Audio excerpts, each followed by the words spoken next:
বিসমিল্লাহির রহমানির রহিম। নাহমাদুহু ওয়া নুসাল্লি আলা রাসূলিল কারীম। আজকে উপস্থিত নেতৃবৃন্দ এবং এর সংগ্রামী জনতা, আসসালামু আলাইকুম। আমরা আশা করেছিলাম জুলাই আগস্টের রক্তই হবে বাংলায় দেওয়ার শেষ রক্ত। আমরা আশা করেছিলাম জুলাই আগস্টের শাহাদাত হবে মানুষের অধিকার আদায়ের জন্য শেষ শাহাদাত। আমরা আশা করেছিলাম জুলাই বিপ্লবের পরে আর বাংলার রাজপথে মিছিলের প্রয়োজন হবে না। কিন্তু দুর্ভাগ্য, অল্প সময়ের ব্যবধানে আমাদেরকে আবার রাজপথে আসতে হয়েছে। আমরা রাজপথে এসেছি, প্রয়োজনে আবার রক্ত দেব, প্রয়োজনে আবার জীবন দেব। আমাদের জুলাইয়ের অর্জনকে ব্যর্থ হতে দেব না। ষড়যন্ত্রকারীদের পরাজয় হবে এবং জুলাই সনদ বাংলার মাটিতে যাই দেওয়া হয়েছে উপর সেইটাই আইনি ভিত্তির মাধ্যমে এই দেশের সংবিধানে অন্তর্ভুক্ত হবে ইনশাআল্লাহ। আপনারা চালাকি শুরু করেছেন, সেটা হচ্ছে কথা বলবো, সেই বলবো, এই বলবো করতে করতে নির্বাচনের সময় ফেব্রুয়ারির কাছাকাছি চলে আসছেন। আপনাদের চালাকি আমরা বুঝি। আপনারা চালাকি করলেও আমরা তার প্রতিবাদে আমাদের দাবি আদায় করার পন্থা আবিষ্কার করব ইনশাআল্লাহ। আমরা কোন নিয়মতান্ত্রিক আন্দোলনে আছি, সোজা আঙ্গুলে যদি কি না হতে আঙ্গুলে বাঁকা করব। কি আমাদের লাগবেই। 2 নম্বর কথা, সময় ক্ষেপণ। এই চালাকি আপনাদেরকে বিপদে ফেলাবে ইনশাআল্লাহ। গণভোট জাতীয় নির্বাচনের আগে হতে হবে। জাতীয় নির্বাচনের তফসিল ঘোষণার পরেও গণভোট করতে আইনি কোনো বাধা নাই।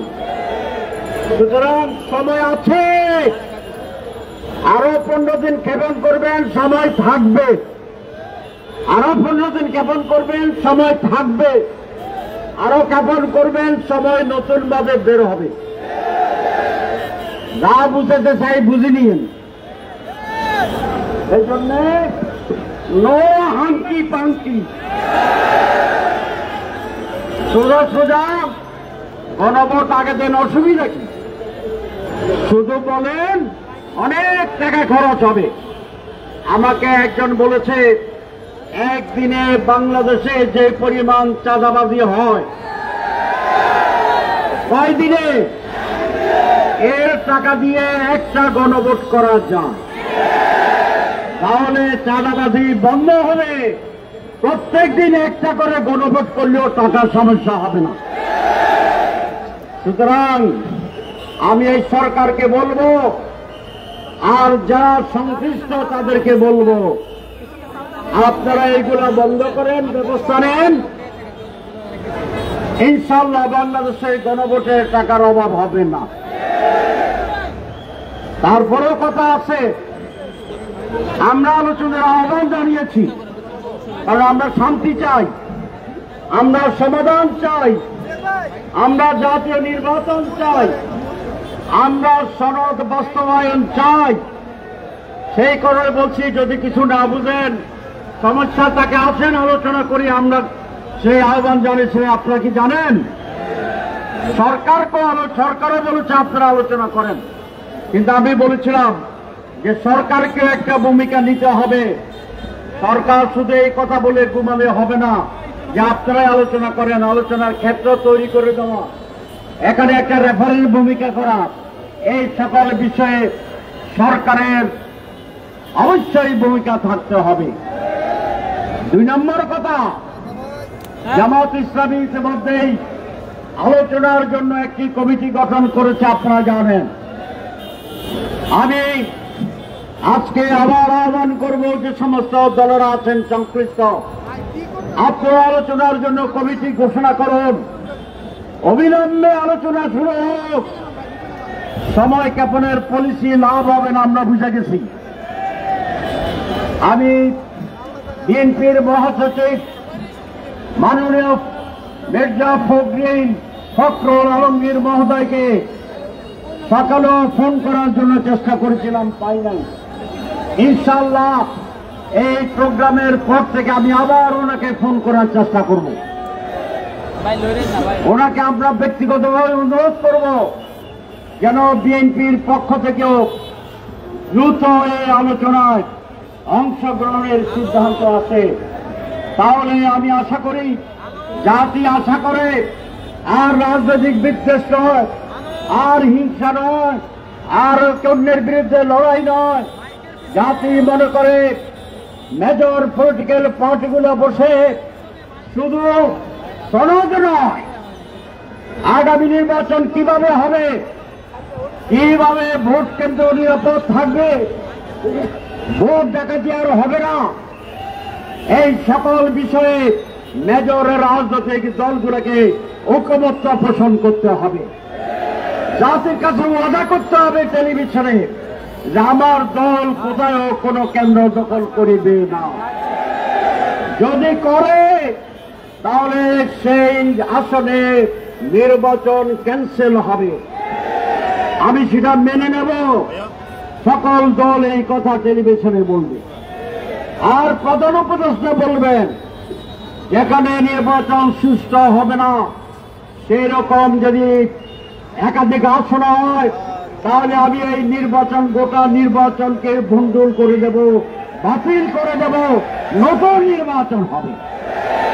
এই কথা জাতির কাছে টেলিভিশনে তাকেও বলতে হবে, কারণ 54 বছরে আমরা সঠিক নির্বাচন পাইনি। 3টি নির্বাচন কোন নির্বাচনই না।